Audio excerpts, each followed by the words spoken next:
ಕರ್ನಾಟಕ ರಾಜ್ಯದ ಒಬ್ಬ ಹಿರಿಯ ತಾರೆ ನಮಗೂ ಬಹಳ ಆತ್ಮೀಯರಾಗಿದ್ದರು. ಅವ್ರ ಕುಟುಂಬ ಎಲ್ಲ ಬಹಳ ಹತ್ತಿರದಿಂದ ಬಲ್ಲೆ.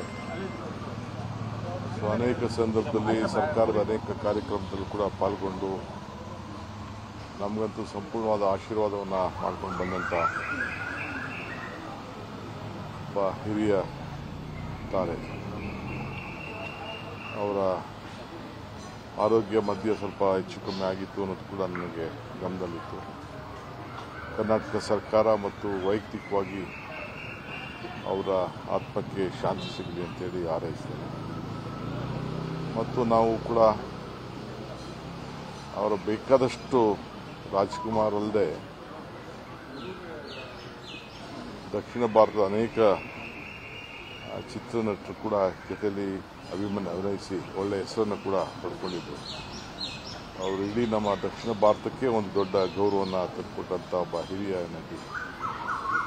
ಸೊ ಅವರಿಲ್ಲ, ಅವರ ಎಲ್ಲ ಅಭಿಮಾನಿಗಳಿಗೆ ಬಂಧುಗಳಿಗೆಲ್ಲ ಕೂಡ ಭಗವಂತ ಶಕ್ತಿ ಕೊಡಲಿ ಅಂತೇಳಿ, ಚಿತ್ರರಂಗಕ್ಕೂ ಇನ್ನು ಹೆಚ್ಚು ಶಕ್ತಿ ಕೊಡಲಿ ಅಂತೇಳಿ ಪ್ರಾರ್ಥನೆ.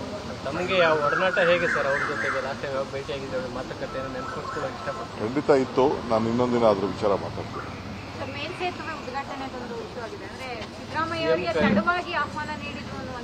ನೋಡಿ, ಸೆಂಟ್ರಲ್ ಗವರ್ಮೆಂಟು ಈಗ ಮುಂಚಿತವಾಗಿ ಚೀಫ್ ಮಿನಿಸ್ಟರ್ಗೆ ತಿಳಿಸಬೇಕು. ಅದು ಅವ್ರಿಗೆ ಸ್ಟೇಟ್ ಗವರ್ಮೆಂಟ್ ವಿಶ್ವಾಸ ತೆಗೆದುಕೊಳ್ಳದೆ ನೇರವಾಗಿ ಅವರು ಅವ್ರ MP ರಿಕ್ವೆಸ್ಟ್ ಮೇಲೆ ಮಾಡಿದ್ದಾರೆ. ಈಗಾಗಲೇ ಮುಖ್ಯಮಂತ್ರಿಗಳು ನೇರವಾಗಿ ಅದು ಪತ್ರ ಬರೆದಿದ್ದಾರೆ.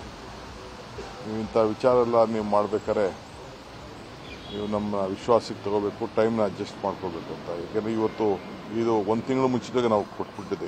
ಎರಡು ಸತಿ ಇವತ್ತಿನ ಕಾರ್ಯಕ್ರಮ ಪೋಸ್ಟ್ಪೋನ್ ಆಯಿತು. ಇದು ಬಹಳ ದೊಡ್ಡ ಕಾರ್ಯಕ್ರಮ. 2,000ಕ್ಕೂ ಚಿಲ್ಲರೆ ಹೆಚ್ಚಿಗೆ ಕೋಟಿ ರೂಪಾಯಿ ಇವತ್ತು ನಮ್ಮ ನೀರಾವರಿ ಇಲಾಖೆಯಿಂದ ನಾವು ಅಲ್ಲಿ ಖರ್ಚು ಮಾಡ್ತಾ ಇದ್ದೀವಿ, ಪ್ರಾರಂಭ ಮಾಡ್ತಾ ಇದ್ದೀವಿ. ಅದಕ್ಕೆ ಹೋಗಲೇಬೇಕಾಗಿತ್ತು. ಮುಂಚಿತವಾಗಿ ತಿಳಿಸಿದ್ರೆ ಖಂಡಿತ ನಾವು ಆ ಪ್ರೋಗ್ರಾಮಲ್ಲಿ ನಮ್ಮ ಮುಖ್ಯಮಂತ್ರಿ ಕೋಆರ್ಡಿನೇಟ್ ಮಾಡಬೇಕಾಗಿತ್ತು. ಕೋಆರ್ಡಿನೇಟ್ ಮಾಡಿಲ್ಲ. ಉದ್ದೇಶಪೂರ್ವಕವಾಗಿ ಮಾಡಿದ್ದಾರೆ. ಇಲ್ಲಿ ಅದೆಲ್ಲ ರಾಜಕಾರಣ, ಆಮೇಲೆ ಮಾತಾಡೋಣ.